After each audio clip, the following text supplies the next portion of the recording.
Krásný večer všem posluchačům Gamarádia, máme 18 hodin 10 minut, k tomu už hodinu a 10 minut posloucháte pořád Pivní živáky s písničkama na přání. Tohle písnička na přání nebyla, tohle byla písnička od kapely Rimortis, která k nám dorazila z Poděbrad. Skladba nesla název Opera v plamenech, ale důležitý je, že já už mám kapelu Rimortis u nás v Gamarádiu u mikrofonu. Takže chlapi, já vás zdravím, ahoj. Takže zdravíme, tady Vašek. Ahoj Milan. Ahoj Honza, hraju buben. Hezký. Tak chlapi, dorazili jste ve třech, jinak samozřejmě cesta z Poděbrad, jak dopadla? Byla v pohodě? Cesta byla naprosto v pohodě. Pokuta nějaká padla? Pokuta nepadla, všechno bylo v klidu. Všechno v klidu. Policajti taky? Policajti nikde. Nikde vůbec, jo? Po celý trase z Poděbrad až sem? Přesně tak. Vůbec nic. Tak já doufám, že je nedrapnete třeba po cestě do Chomutova, protože dneska budete hrát v Chomutově, tak bychom mohli třeba hned začít pozvánkou na dnešní koncert. Tak co, Vašku? No, určitě, takže my bychom rádi pozvali všechny posluchače Gamarádia na dnešní koncert, který se koná, jak už si říkal, v kulisárně v Chomutově, dneska od 8:30. Máme tam sebou hosta, lovosickou kapelu Steel Fate, poté celý večer kapela Rimortis, takže se těšíme na všechny posluchače, ať přijdou. Dobře, jinak mám tady v poznámkách napsáno, že dneska v kulisárně v Chomutově bude metalový mejdan. Takže vy jste čistě metalová kapela, nebo jakým směrem jste se vydali? Tak určitě to slovo metal je na místě, nicméně my naše písničky zakládáme hlavně na melodiích a na takové té zdravé rockové dravosti. Dalo by se říct, žánrově je to s přesahem hard rock, heavy metal, speed metal. My jsme měli možnost slyšet Operu v plamenech, vaší skladbu. Je to taková pomalejší skladba, my už jsme se o ní bavili ještě před živým vstupem. Jak vznikla tahle ta skladba? Proč zrovna Opera v plamenech se to takhle jmenuje? Tak, tuhletu skladbu, co se týče hudby, složil náš bývalý klávesák Jakub, a co se týče textu, je to trošku navázaný s tím, že Milan, náš zpěvák, občas zpívá jako host s kapelou Nightwish Revival známý duet Phantom Opery. A mě jako autora textu to inspirovalo k tomu ten příběh zpracovat do jedné z našich písní. Takže proto Opera v plamenech. Přesně tak. A když už rozebíráme názvy, tak vaše kapela nese název Rimortis. Tak jak k tomu došlo, k pojmenování? To jsem rád, že jsi se na to zeptal. Rimortis je ženské křestní jméno ze starolatinského kalendáře, to znamená, že je neskloné. Ve všech tvarech je to ta Rimortis, což je super, protože samozřejmě někteří naši fanoušci to netuší a skloní to s Rimortisem do Rimortisu, ale je to ta Rimortis, takže neskloné. Takže, já nevím, když třeba řeknu, hledáte klávesáka do kapely Rimortis. Přesně tak, do Rimortis, ne do Rimortisu. Jasně, dobře. No a když už jsem zmínil, že hledáte klávesáka, tak na vašich webovkách opravdu koluje zpráva o tom, že klávesáka hledáte, tak jak je to s touhle situací? Takže tahle situace nastala tak, že na začátku roku klávesák Jakub uznal za vhodné odejít z osobních důvodů z kapely. Kapela to akceptovala a teď jsme v podstatě ve fázi hledání vhodného člověka.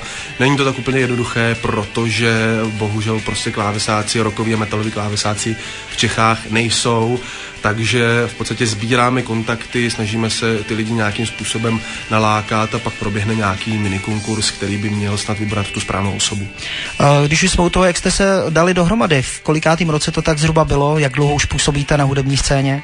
Kapela působí 12 let, jak už si říkal, jsme z Poděbrad, vznikli jsme v roce 99, v podstatě z dvou regionálních místních kapel kolem Poděbrad, nebo respektive na troskách těch dvou kapel jsme se dali dohromady.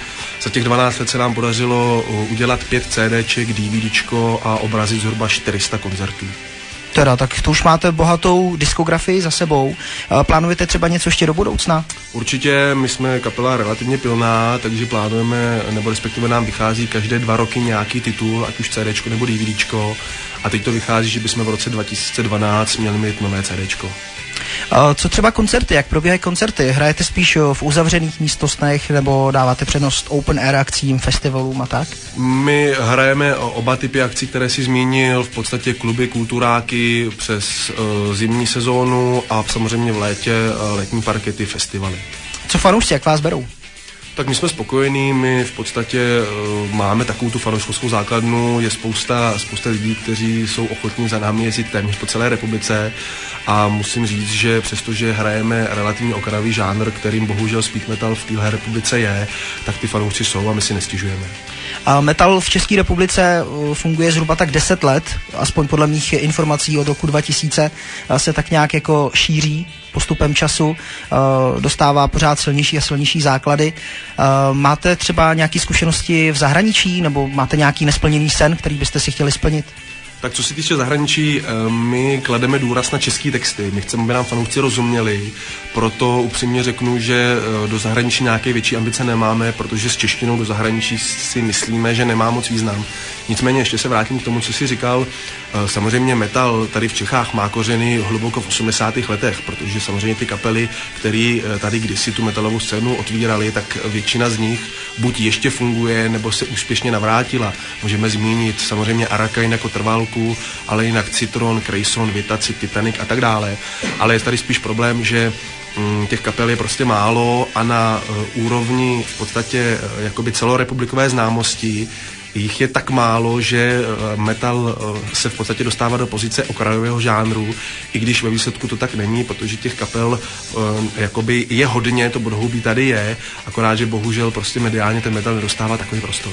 Právě, o to mi právě šlo. Jsem rád, že si to takhle zmínil, protože opravdu ty 80. léta metal frčel, pak se ale utlumil a teď už zase pomalinku získává vlastně svý příznivce. Je to jedině dobře.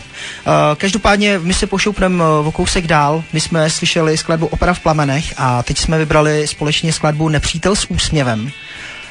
Bude to něco podobného jako Opera v plamenech nebo něco úplně tam je to trošku jinak. Tam naopak ukážeme tu živější, dravější tvář. Ta písnička je trošku rychlejší. Takže jdem na ní. Můžeme? Takže Rimortis, skladba Nepřítel s úsměvem a hned potom si vyspovídáme kapelu znovu. Tentokrát o něčem jiným. Rimortis, Nepřítel s úsměvem právě teď na Gamma Rádiu v 18 hodin a 17 minut. Tak tohle byla kapela Rimortis a skladba Nepřítel s úsměvem. My kapelu máme ještě pořád ve studiu, čeká nás ještě jeden živej vstup s kapelou, takže chlapi ještě jednou ahoj, zdravím. Tak skvělá skladba tohleto, oproti té první opravdu nářez. Teď jsem se opravdu cítil jako v metalovém nebi chvíli. Nepřítel s úsměvem. Měli jste konkrétně někoho na mysli, když vznikla tahle skladba? Tak určitě, protože ten text, pokud se posluchači dobře zaposlouchali nebo si na webovkách přečtou, tak ten text je mířen na český letce v Anglii, Legie, a tam v podstatě je jasný, kdo byl nepřítel. Určitě. Já si myslím, že dějepisáři a historici určitě moc dobře ví. Ti, co neví, tak si to můžou klidně zjistit a budou mile překvapeni, že právě tomuhle jste věnovali skladbu. Co jinak texty celkově a muzika? Kde berete inspiraci? Tak inspiraci prostě ovlivňuje nás všechno kolem. Běžný život, samozřejmě vycházíme z našich oblíbených kapel, posloucháme spoustu kapel, které tě ovlivňují hudebně. A co se týče textů, jak říkám, běžný život, rád zpracovávám i historický témata, jako třeba to co jsme teď zmiňovali, i takové jakoby sci-fi příběhy, sci-fi náměty. Prostě je to o tom, že do téhleté muziky neděláme texty takové ty přímé, jakože ženský, láska, chlást a tak. To jsem se zrovna chtěl zeptat, klasický téma je ženy, víno, zpěv. Teď poslední dobou se taky rozjíždí téma politika, do toho se asi moc nehrnete. Tak úplně nehrnem v tom smyslu, že bychom to řekli tak jako na tu plnou hubu, těma přímýma textama, ale třeba máme texty o emigraci, o těch pocitech člověka, když tady musí nechat všechno a zmizet. No. A už jste se někdy dostali do takové situace, že byste chtěli emigrovat vy osobně? My jsme zrovna mladí, my už jsme to chytili všechno po 89., takže tak nějak ne. Ale samozřejmě, když občas vidíš, co se děje, tak máš v podstatě neustále pocit někam, že bys potřeboval zdrhnout. Určitě. Já si myslím, že současná ekonomická situace České republiky k tomu přímo nabízí, aby si lidi zbalili saky paky a šli někam, ale jsme srdcaři, jsme Češi, že jo, tak budeme věrní České republice. Jinak důležitý je zmínit sponzory. Vy jste mi tady prozradili během té skladby Nepřítel s úsměvem, že všechno je vaše práce, nikoho k tomu nepotřebujete, tak jak to u vás chodí? Třeba s nahráváním alb?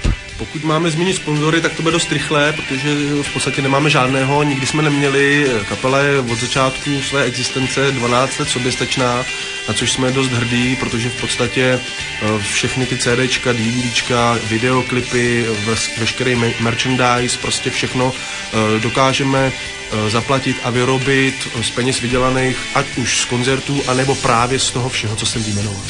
Jinak důležitý je zmínit, že nahráváte alba sami, máte svoje takový mini studio, dá se říct, který vám bohatě stačí tady na to. Přesně tak, my máme studio, kde si děláme pracovní demosnímky a pak v podstatě i si tam ty CDčka nahrajeme v tom smyslu, že vyloženě zaznamenáme jakoby nástroje a pak v podstatě s tímhletím polotovarem se odebereme do profi studia, kde s nástrojem smícháme. Takže pak už je to jednoduchý. Tu nejdůležitější část uděláte sami. Přesně tak. A potom už vám s tím teoreticky někdo jenom helfne. Přesně tak. Tak to je skvělá práce. Jinak nás čeká skladba 10 kroků zpět, ale ještě předtím tady mám 2 dotazy od fanoušků Gamma Rádia, možná, že přímo od vašich. Takže mi přišly tyhle SMSky. Nejdřív vemu první, a pak vám dám prostor pro odpověď. Ahoj Míro, zeptej se prosím kapely Rimortis, jak jsou na tom s faninkama, jestli je třeba pozvou k baru na panáka, díky Kačka. Faninky. Tak kombinace faninek a alkoholu, teda myslím, jestli to měla být nějaká výzva na dnešek, tak myslím, že jsme pro. Takže Rimortis, Chomutov, kulisárna, faninky, alkohol. Takže Kačko, pokud zamíříš dneska do kulisárny do Chomutova, tak kapela Rimortis tě pozve na panáka, všichni členové kapely, takže určitě o panáka nouzi mít nebudeš. Co se bude dít potom, to si necháme sami pro sebe, ještě není po 10. večer. Každopádně vy tam vystoupíte v kolik, asi tak? Tak, jak jsem říkal, my tam máme hosta, kapelu Steel Fate, která začne večer zhruba od 9:30 a my zhruba od 9:30. Takže koncert skončí po 10. To určitě. Takže teoreticky s Kačkou potom od toho baru teoreticky by něco pak mohlo klapnout. Nechci, aby to byla mystifikace koncert, samozřejmě tím, že začne v 9:30, tak neskončí po 10., ale po 12. Jasně, tak pokud Kačka bude mít dost sil, tak může vydržet. Na toho panáka určitě minimálně. Tak jo, chlapi, mám tady ještě jeden dotaz, píše mi Váša. Čau Gamo, mám dotaz na kapelu Rimortis, prý hledají klávesáka. Co všechno by měl splňovat a jak je mají zájemci oslovit? Díky Váša. Tak, my už jsme to zmiňovali, že teda hledáme klávesáka. Veškeré informace lze nalézt na webových stránkách www.rimortis.cz. No a v podstatě jednoduchý požadavky. Ten člověk by měl umět trochu hrát, měl by umět programovat a hlavně bylo fajn, kdyby byl minimálně ze středních Čech nebo z Prahy, aby to k nám do Poděbrad, kde máme základnu, neměl tak daleko. Super. Já si myslím, že jsme zodpověděli vzkazy tak, jak bychom měli. Každopádně zmiňovali jste tady vaše webovky, tak je můžeme zmínit ještě jednou. Takže ještě jednou rimortis.cz. Co třeba Benzone? Najdou vás tam lidi? Samozřejmě my fungujeme všude tam, kde je to dneska moderní, to znamená na Benzonu, na Facebooku, samozřejmě domácí oficiální webovky, které jsme jmenovali. Jasně, super. Dneska vás teda čeká koncert, myslím, že bychom to mohli ještě jednou zmínit, kde vás můžou posluchači Gamma Rádia vidět naživo.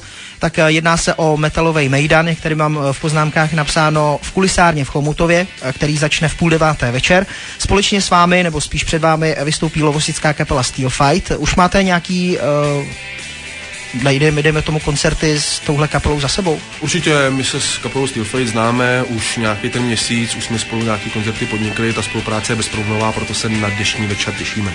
A už jste někde vystupovali v kulisárně v Chomutově? Už jsme byli v kulisárně, já teď přesně neřeknu to datum, ale myslím, že to je třeba tak roka půl, 2 zpátky. Takže dá se říct, že se vracíte na místo činu?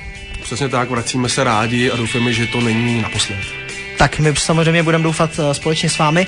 A teď nás čeká tedy vaše skladba 10 kroků zpět. Tak trošku to zavání tím slovíčkařením 10 kroků zpět. Jedná se třeba o nějakou mapu pokladu? 10 kroků zpět v podstatě je takový lehce dvojsmyslný název. Je to titulní song z posledního CDčka. To CDčko vyšlo k 10. výročí kapely, takže je to jakoby lehké ohlednutí za těmi 10 lety, které měla kapela za sebou, protože to CDčko je dvojalbum, kde je 10 nových písní a 10 starších znovu nahraných songů, takové jakoby best of.